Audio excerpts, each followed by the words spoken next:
Hey, there's dolphins over there. Do you know they're actually aliens? What? You can Google it.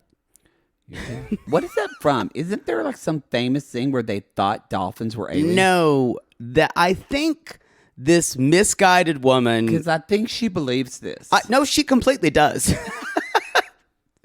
The way Wow. y'all, I wish everyone the conviction that this woman had when she told them to Google it that dolphins were aliens. Let me tell you where this comes from. It's some weird conspiracy. You talked about it on one of our shows, didn't you? I feel like? Maybe. I'm going to tell you where I think it comes from because this is what I think. What I always think of. Oh, no. In Star Trek IV, The Voyage Home, the original, when they went With to William San Shatner? Francisco, of course. Who else would I be? Oh, okay. The original. Sorry. Christopher Pike. Okay, sorry. God. I'm sorry. Who else? Y'all, this is below. No. By the way, this is BDSM. This is below deck sailing yacht. Not And Trekkie time. Tension's high, patience low. Fuck it, let's get into it. Okay, let me hear this. That is the story of my life. Tensions high, patience low. Season 3, episode 9. So, in that film, there was a large spaceship, and it was making these strange noises, and it was coming towards Earth. How could you not have seen this movie? I haven't seen It was a lot of- huge budget movie. Huge everywhere. So, wasn't really in Star Trek. they were trying to figure out what it was, and it was actually humpback whale calls. And so they had to get the hump because the ship was coming to destroy Earth. The whales? No, Earth. the ship. Oh, okay. I'm not explaining this well. But the ship was making the whale alien calls? ship. No, the alien ship was transmitting these things that sounded like whale calls. Oh, okay. And they found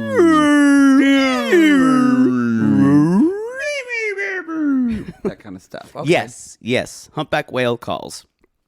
And they got the whales to take in the ship in the big basin, and they took it and made and then they realized that the people were hearing a transmission sent a long time ago by humpback whales, and that was how they felt to communicate. But they were trying to they were inadvertently destroying the planet. And so You don't care. You think that? No, I do care because you think that woman saw that movie and now thinks dolphins are aliens. Yes, she made about 4 circles in her mind. Okay.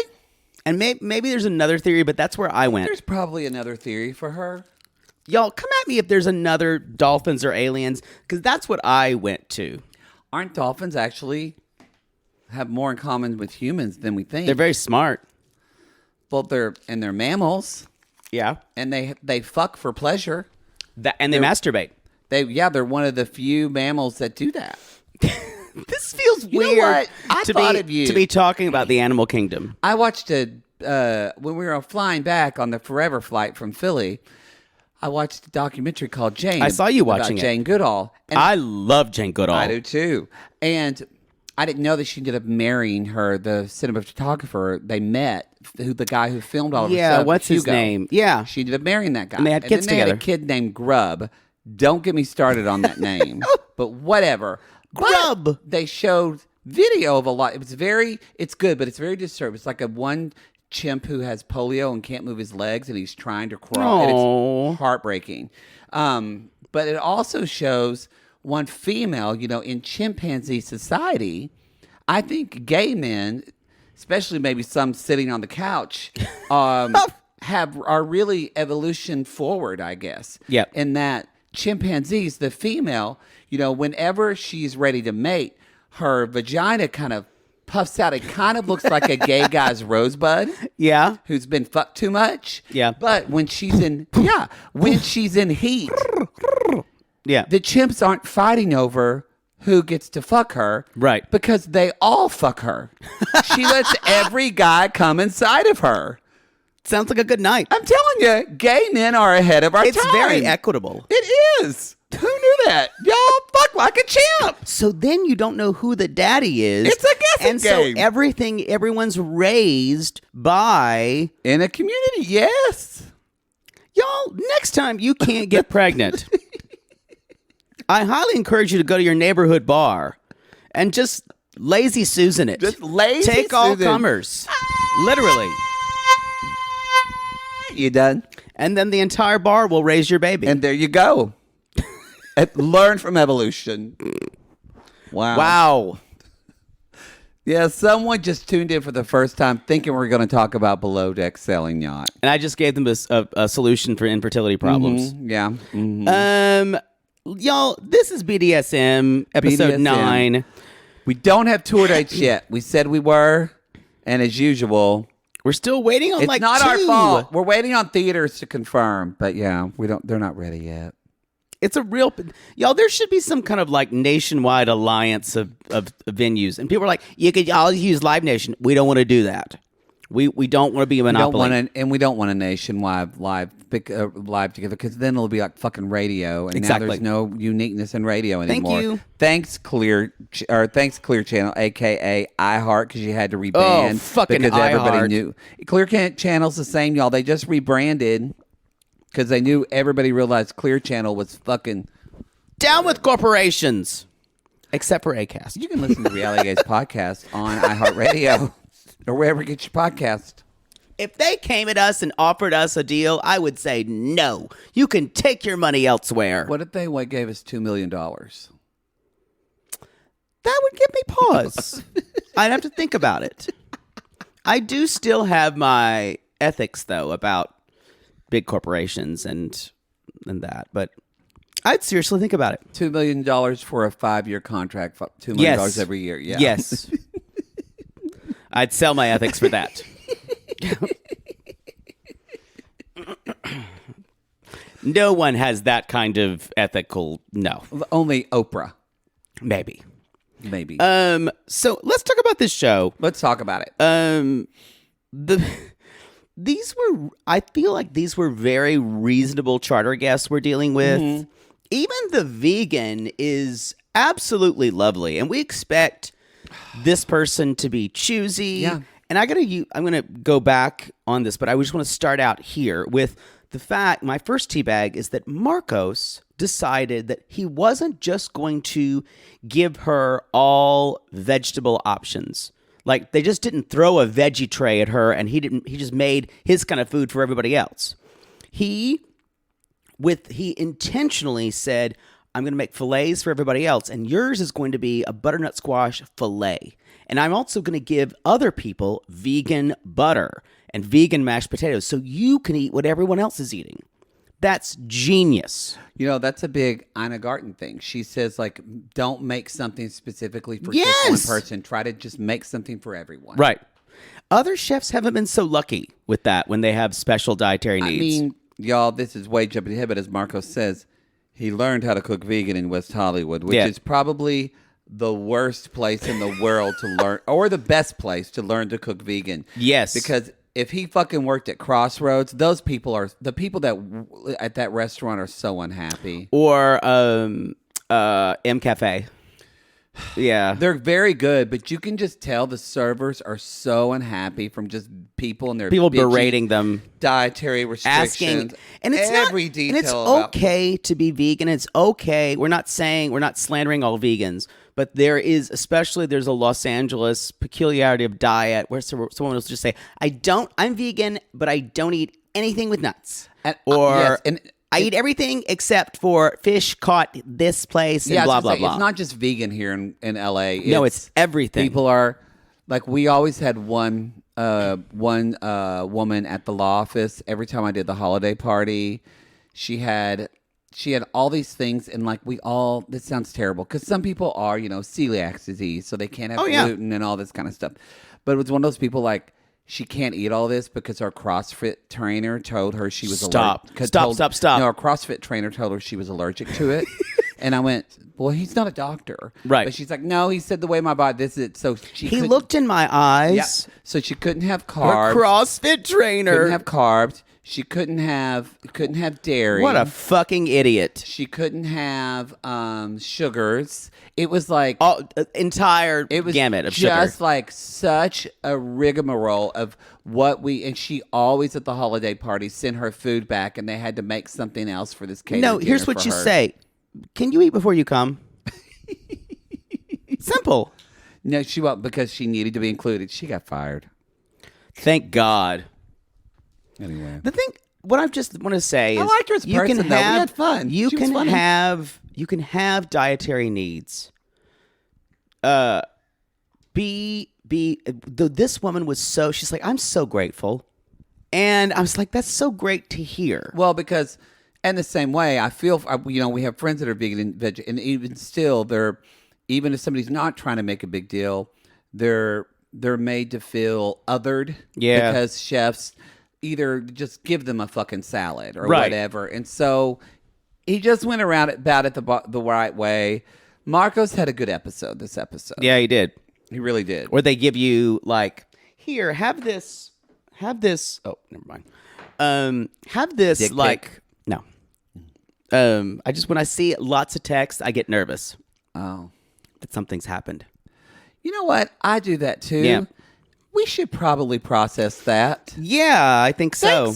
Thanks, moms. I think that's the way the world works now. I know, but you're right. I see, even just you saying it made my chest tighten. Yeah. And I heard my mother's voice. Did something happen?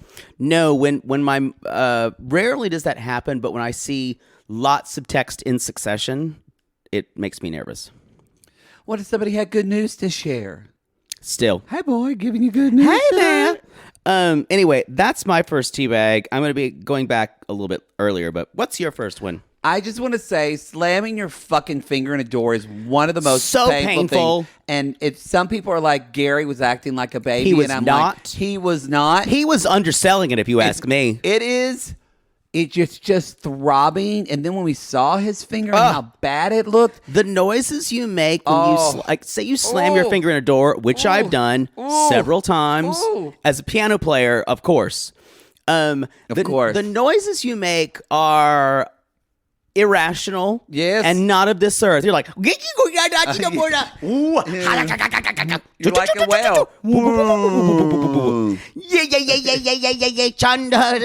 She was a woman, You just speak a You different speak in language. tongues. It's beyond painful. So I thought was that there was for it. completely reasonable. I was cringing watching all of this, and even it's kind of piggybacking on this. But even later, when we see Colin actually Stick a needle Take that- through. Now, let me tell you. it pierced his fingernail. I grew up country, so I've actually seen that happen when someone slammed their. I've heard of that before. I've heard of it. I never You had do- to see anyone do it. I once saw it at summer camp, and a counselor did it. Now, it should have been a nurse. Makes my butthole tingle. It should have been a nurse, in the but I good think way. the nurse wasn't there that day. Hey, as someone who used to run a summer camp, I get that. And then the kid had dropped like a rock, or they were trying to pull up a big rock, and they dropped the rock and it fell on his finger. And this was a very spoiled child from the middle of the state. Some guy named Lexington and Chauncey. Yeah, something like that. They had lots of money, and he was acting. Now it dropped on. He was crying his eyes out. Oh, yeah. He was probably 10 or 11. So, but he was just going, oh, and it wasn't as bad as the other one. But the next day, the counselor at a table, we were all watching, heated up a needle, and they held his hand down. They poked it through. Blood literally spurted. Was he screaming? bloody murder? It was like we were murdering him. And then he went, oh, it feels a lot better. Yeah, because it's the pressure of that. So, Yeah. because Gary immediately felt better. And the nurse is like, good job. Y'all, camp nurses, usually the good ones, as I know that y'all, I think some of you knew that I co-started a summer camp called Brave Trails years ago. I'm just a volunteer Co-founded. now. Co-founded, yes. Co-started. And co-started.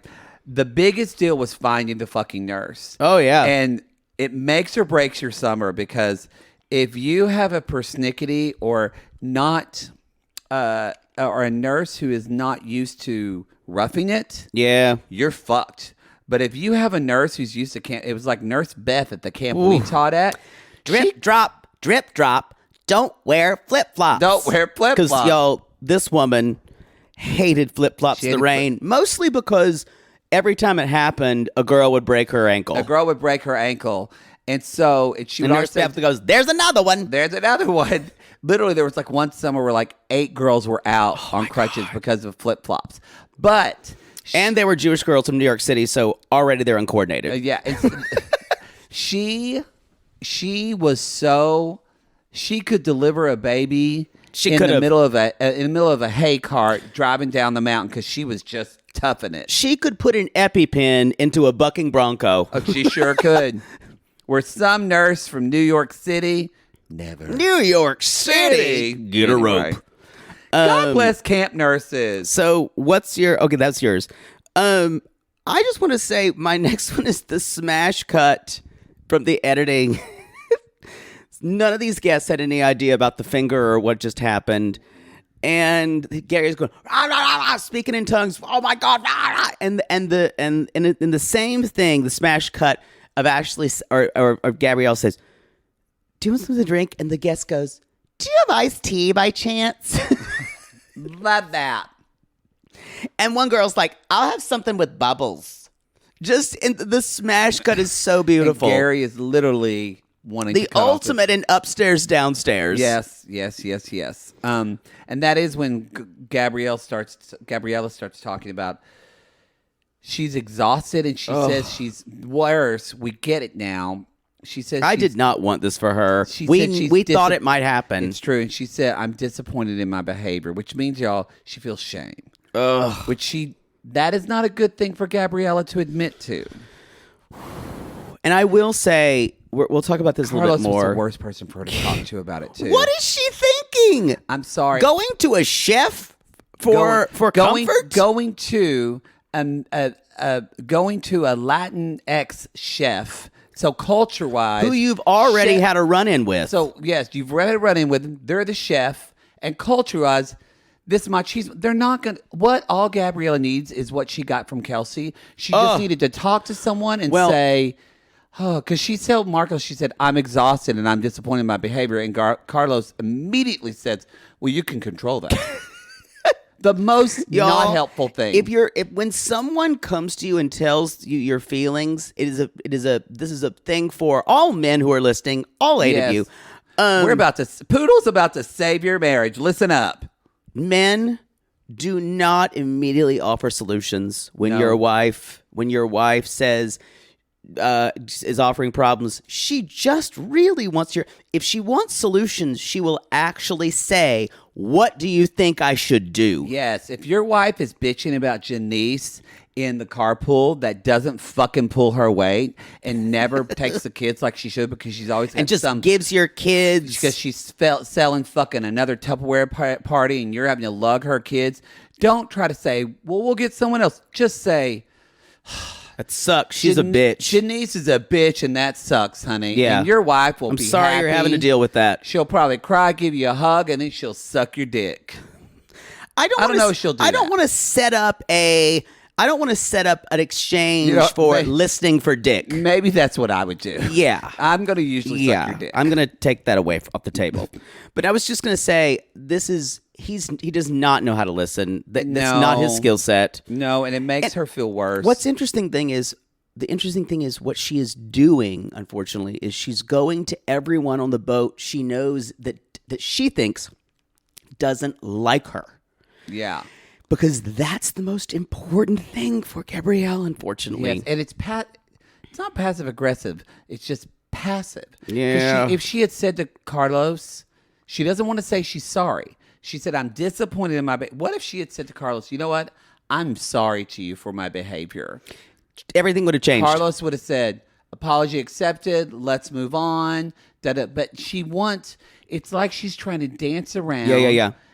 And wants him to come out and say, I'm sorry first, or the peace offering. it is so frustrating seeing someone self-sabotage who's really good at their job, you guys, but it just tells you this is the shambles that she has inside of how she feels about herself and how they are related to her performance. Yeah. That is the foundation of perfectionism. We're going to talk about this later. Oh, this made me so sad, but this is something we thought might happen, and I was worried about it happening. Yeah. You said it, yeah. Yeah.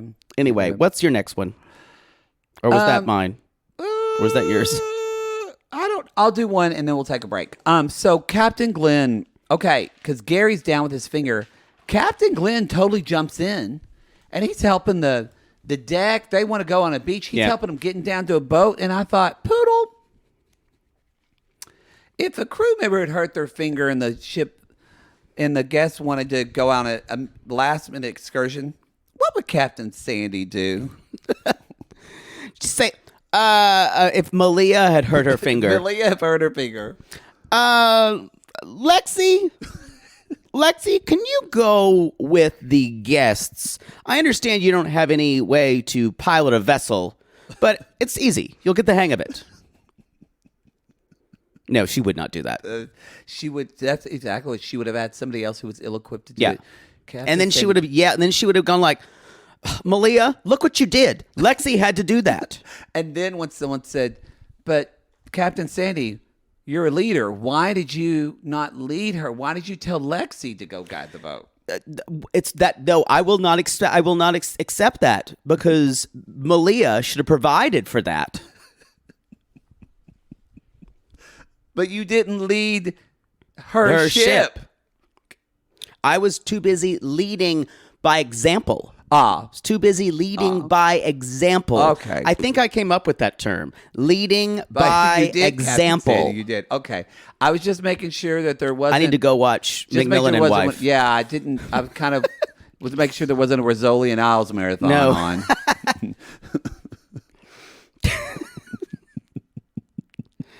Need to go and watch Falcon Crest. So... we should take a break. We should take a break. All right. So we'll see you in a second.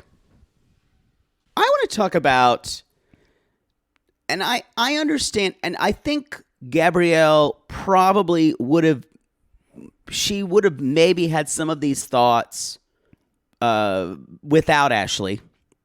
But I think Ashley still lit her feelings on fire. Yes. And stomped on them. Yes. And not in a way of that was very direct, but just from being passive aggressive and mean girling her into feeling bad about herself. And that is so it's a fatal wound for Gabrielle. She really puts on this front of I'm this badass bitch. I'm nothing bothers me. I do what I want, but it's all this. Let me roar so you don't see my insecurity because I'm the cowardly lion. And that's not cowardly. I don't want to use. She's not a coward, but she's compensating. But she says like to Ashley, she's like, I don't think I'll need you, and she's like, no worries, that's fine. And you can tell it's just so dismissive, and y'all. And Ashley would say, you know, I'm just saying what I need to. I don't need to engage more. What you don't realize is you're being mean, you're being nasty, and anyone can pick it up. Oh. And it's interesting. You think Ashley doesn't realize she's being mean and nasty? I think she does. No, I think she does. But I'm saying she's never going far enough to... Oh, no. Ashley knows what she's doing. Yeah. But you notice she'll never do it around Daisy. No, she won't. Yeah. And she's doing just enough so that way... This is what she wants. She wants Gabby to leave. Yeah. Y'all, this is another thing. They have to get another stew, and then guess who's the new second stew? Yep. I promise you, people like Ashley are dangerous people to work with. Oh. They will always throw you under the bus first, as we saw. Yeah, as we saw, because here's the deal. Why Ashley is more dangerous than Gabrielle, I think Gabrielle, this sounds terrible, but I mean it this way. I think Gabrielle's a good person. Yeah. I don't necessarily think, I think Ashley is not a bad person, but she's She's self-involved. self-involved and not empathetic at all. No, she Whereas lacks that. And Gabriella is actually quite sensitive. And it's actually easy It's a to perfect manipulate combination. Gabriella. Yes. And you just have to manipulate her with "Please like me." Yeah, it's easy to manipulate Gabriella because Gabriella has a sense of ethics and Yeah. a moral code. And Ashley doesn't have No, one. no. Ashley has one moral code. To get on that dick. I can understand it. I think that was yours. My next one is. So they're all talking about all the girls want to fuck Gary and all this. And do you see just Marcos is. Marcos. I'm sorry. Marcos is lying in the bed and he's talking to Colin in his bed. They're just kind of having boy talk. Oh, I love a good boy And talk. you see how Marcos is kind of laying there with his legs spread? Yep. And he's just inadvertently touching his crotch. Yes, you can like see- in a soothing way. You can see his groinal mound. Yeah. I was about to go into a secret scene. I don't think groinal is an adjective. You just completely ruined it with the phrase groinal mound. That is one of the Pubic most mound. Is that better? That is so disgusting that you completely killed my boner. What's your next tea bag? Boners. Are we on the ultimatum? Everything is boner talk. He had a boner. All of a sudden, we're in fucking second grade. Because they're 22. He was cuddling at me, and he got a boner. What do you call it? A hard on? No, I'm just saying. Stiffy. Talking about it in a way that is controversial and saying, and he got a boner. What are your euphemisms for an erect penis, y'all? Come at us. No, it is. I know, but I like I think all funny names for all euphemisms for an erect penis is very funny to me. I don't know a ton of them. Hard on, stiffy, captain boner, at attention, captain at attention, hard cock. I don't think that's a euphemism. It's not really. That's pretty direct. Yeah. I don't really know a lot of euphemisms for a boner. Stiffy. Come at us. There's not a ton. There should be. There's a lot for dicks. There's a lot for and dicks for vaginas. and vaginas and assholes. Yeah.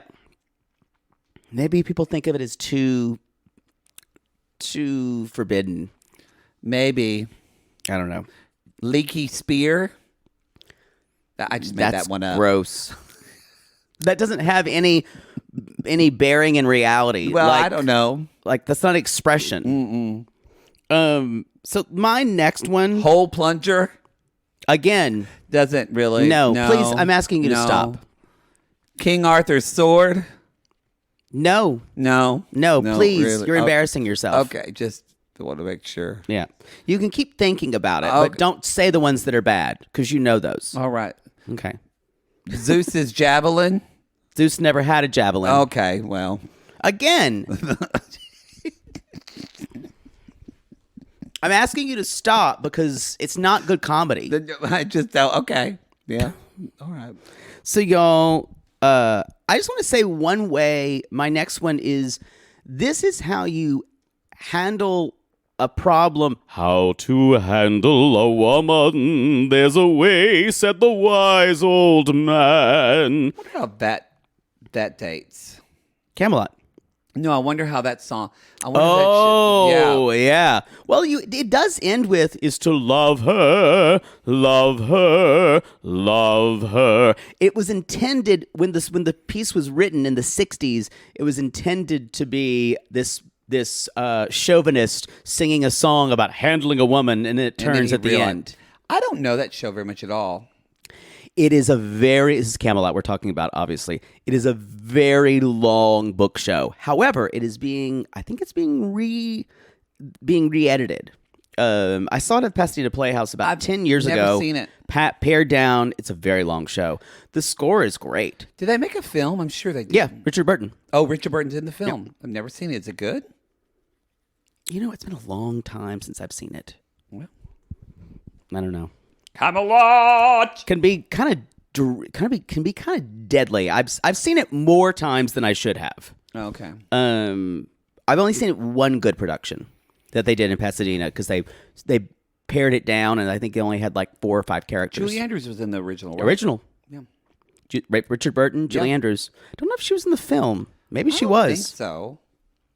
We're afar afield. We're afar afield. Where was I? Oh, how to handle conflict. That's what I was saying. Because, Gary and Daisy fought about that, like getting a coffee. And Yes. Gary gets to guess a coffee, and he kind of and Daisy says, "Oh, I'll do it. Wouldn't want the deck crew to suffer."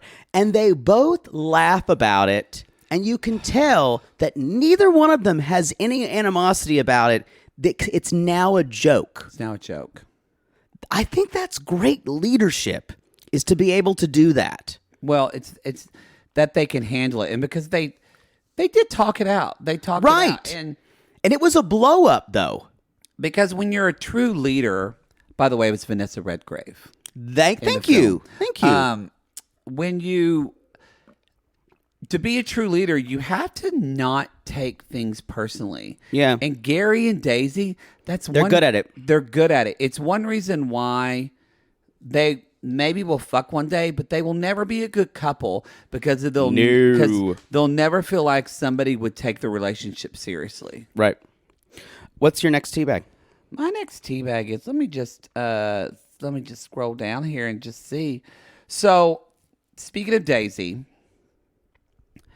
some things I don't love that Daisy does as a leader, but other things she does, she's so good about because you can tell that she's done this for a while. Yeah. Is when Ashley calls. She's like 36, so when she's been in this Ashley a while. Calls Daisy, and Ashley thinks she's going to have this moment of, well, I'm just frustrated. Ashley tries, instead of being, cause she's trying to say that she's, Gabriella, it's just hard for me to deal with her because, she keeps saying, I don't really want to say, she keeps saying that she really I don't wants really say this, but yeah, she keeps saying she really wants to quit and that she's frustrated. I'm like, I don't know how to deal with her. And I'm just trying to I didn't want to tell you, but I kind of felt like I needed to tell you. When it's Gabriella. So Gabriella told Ashley not to tell Daisy. Yes, she asked her. Do you think Gabriella knew this would happen all along? Or was she in a moment? No. I don't think she has a naivete about things like that. I think she was that naive as Y'all, well. the problem is Daisy sees right through it. Y'all, Gabriella wants people to like her so badly. She does. And that blinds her to all of the foxes who are around her. And she will get taken down. And Daisy even says, well, lots going on. She's like, I'm trusting you, and I hope you tell the truth. And then she says in her testimonial, Daisy says, yeah, I'm not fucking stupid. I can see right through this. And then she was like, would you want a Reese cup? Oh, I just screamed. Oh, y'all, no. Ashley, you got the wrong bitch. Wrong bitch. Wrong bitch. Sorry. Not today. To follow up on that, we never talk about this member of the deck crew, but Kelsie had a talk with Gabriella, and she said, well, there's a level of coexisting with everybody, because they're talking about, she's like, so we wear so many hats on this boat, and we just have to really pitch in and do what we can for each other. And I went, where did you come up with that wisdom? Where did you come from, wise sage? Just out there singing on the deck? I'm really thankful that she's there and there's there's no dramatic person. In fact, I'm really hoping this next deck crew, for us to talk about, I'm hoping they're cuckoo.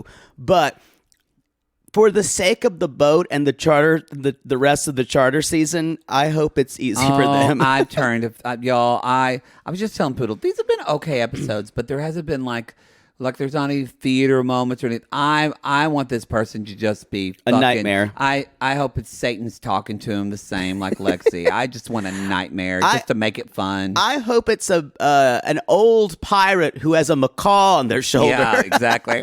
With a peg leg. Yeah. I never seen a squall like this one. Yes. We didn't have fenders in my days. We had captains who steered the ship ashore. Ashley, your breasts are as perky as the Seychelles. Colin, you're as pretty as a maid in the moonlight. If you served me some grog, I'd smack you in the mouth. And the bird goes, pussies, all of you pussies. Gog. Gog. You almost made me spit up my water. What's that liquid IV, which I enjoy, but it's orange and it almost went up my nose. I think I would give anything if that bird just said horrific, like foul language, and the bird would go, go, and they would go, beep, every time the bird spoke. That'd be great. That's what they should do if they redid Aladdin. They should do that, but they've already done it. Rest in peace, Gilbert Godfrey. We need Jeffrey Rush in Pirates of the Caribbean. We do. As a ghost, and that monkey. God, that would make the season so much better. How many of those movies did they make? I stopped counting. The first one was really good. I saw the third one on a plane, and then I haven't watched any of the others. I don't know how many there are. There has to be like 5 of them. But the first one was so good. Oh, it was. And Orlando Bloom was so hot. And Keira Knightley, when she was just swashbuckling. I forgot Keira Knightley was in that. Oh, she can do no wrong. I don't think she was. I think the movies got less good when Keira Knightley wasn't in them. I don't think she was in the third one. Was Orlando Bloom in them all? He kind of was. They made them all about Johnny Depp's character. And the thing is, you got to be careful when someone's a character actor and then they become the lead role. Right. It's like, why like Tim Conway never had a leading show because Carol Burnett always did. It's like him and Harvey Korman aren't going to have their own show. No one gets this reference. I do, but even I feel a little. I just lost a lot of people. Yeah. A lot of people. I was born in the wrong time. There's a Carl's wife who's going, I knew I loved that. About Tim Conway. I had a crush on him. Where Poodle talked about he should have been born like in the 20s or like in royalty. In the 1820s. I think for me, my decade, y'all come at us. What decade what time should you have been born in? You should have been born in the 60s. No, you should have been born in the 40s. So you've been 20 in the 60s. Yes, born in the 40s. But yes, I needed to be in my 20s and 30s for 60s and 70s. That was I would have flourished. And you would not have been a hippie or a counterculture at all. No, I think I would have been very famous, a very famous actor, because there were so many gay actors who were famous, but not gay. You would have been like Charles Nelson Riley. Yeah, not a Rock Hudson gay. Charles Nelson Riley. A clown, a gay clown. The guy that did Madam, whatever his name was. Waylon Flowers. Waylon Flowers. I would have been all of those. And then I probably would have died in the 80s. That's what I was going to say. Of AIDS. Let's be honest. Yeah, that's what happened. It is a generation. I'm laughing because it's uncomfortable. Yeah, there's a great Instagram. I think it's just called the AIDS Memorial, but it's great because it reminds you of these wiped people. out. And it tells us, but we lost so many artists. Yep. Like truly these amazing, talented artists just gone. And as many artists and people, just people from all over, all walks of life. Yes. Millions of people. Anyway, what's your last teabag? Wow. I want to talk about Captain Glenn's sail boner. He is just like, I gotta go sail. Daisy, we gotta get on the dock. He has this weird, I don't know where he's from. I need to look it up. But there's a regional thing. He has certain words. He might be Canadian. Oh, he's got to be Canadian. He's so nice. But there's a certain way he says words, like the dock, and like just a certain thing that I find interesting. Or maybe he's picked it up, just maritime talk. I don't know where he's from. Maritime law says you can't have Xanax on a boat. Hannah. Maritime law. I haven't seen that episode. That's Captain Sandy. It doesn't say. Who cares? Doesn't say. Bravo has the worst fucking bio for him ever. Like literally, they don't care.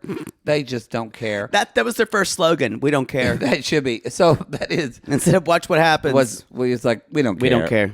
So, y'all, my last tea bag, I don't know if you have another, but my last one's a Daisy and Gabriella conversation. No, I just had that Do you have anything before that? with him saying, he was like, we can't not sail. It's a sailboat. Sailboat. It doesn't matter if nothing's put away. I'm going to sail this boat, and I'm going to fuck the steering And he's kind wheel. of like, keeps asking Daisy, Daisy, are you ready? And she's like, yeah.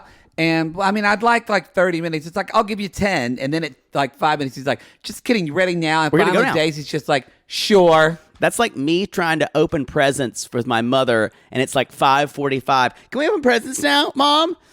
Jaybird, come, I need to drink my coffee. 30 seconds later, can we open presents? I told you 6 a.m. Do not get up before then. Is Dad awake? No.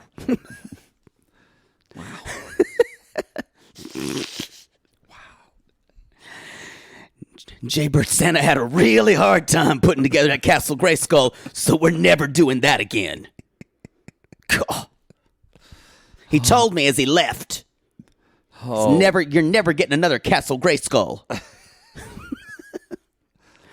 You're gonna get some more Shrinky Dinks, because I know you like things that are artistic. Poor Mother Poodle, just having Christmas. I need by a nap. herself. So y'all, I mean, my last one's just Daisy. Gabriella has this conversation with Daisy, and she says, "I feel like I've lost your trust." And Daisy says everything right to Gabriella. Yep. You're a great stew. You have great energy when you show up with good energy. She said you just need to want to be here, and Daisy says, "Don't let things consume you like this, because Right. this is the result." Of Gabriella said, "This is the result." So the thing is, she talks to her, but what we see from next episode is She can't get out of this storm she's in. it's going to be ironically, it's Marcos who will be her downfall. Yeah. Because, unless maybe you're Chief Stew or maybe Chief Deckhand, you're not going to win against the chef. No, you're not. Especially a chef who's killing it and making it. And also, again, I just want to say, like, not that he's an unreasonable man, but it's not going to be in Marcos's nature to deal with your passivity. Right. If she wants an apology, she needs to be assertive about Right. that. Right. She wants so badly because she's had, when she's tried to defend someone when she was having a bad day, so she lashed out. And she tried to apologize to him, but it was awkward and not good. No, it was, And yeah. and you can't build comedy. You can't build a sense of community with someone when they feel that you haven't made something right. And it's interesting. I think she's got a lot of demons, unfortunately. So next week she's talking to Captain Glenn. Do you think she's saw it. quitting? He might try to convince her That's not what I to, think is gonna happen. But they've got 3 more charters. She's going to see that as pretty daunting. Yeah. I don't know. Maybe she'll stay at the new deck cruise hot. I don't know. This was the worst. This was the last thing I wanted for her, but we worried. It was. Again, I feel like Tyra. It's like with Tyler and the Reins. We were rooting for you, Gabriella. We were rooting for you. Yo, that's the show. That's the show. That's Below Deck Sailing Yacht, everybody. Go to realitygates.com to find everything that you need to find out about us. Go to our Instagram, Reality Gates Podcast. That's where we will be that will be our first jumping off point of when we schedule new shows. Live shows for you to get tickets to. Coming soon. We promise. Just like y'all, our poor booking person, she is just doing her best, just waiting for these God fucking bless venues. Kristen, she's doing her fucking best. But there's somebody named, I don't know, there's some guy named Earl in a theater who's just gonna call her back when he has time. Well, it's not even that. They just don't care. Yeah. In a lot of ways. But anyway, that's fine. All right, everybody. We'll see you next time. Have a great week, and until then, anchors Anchors again.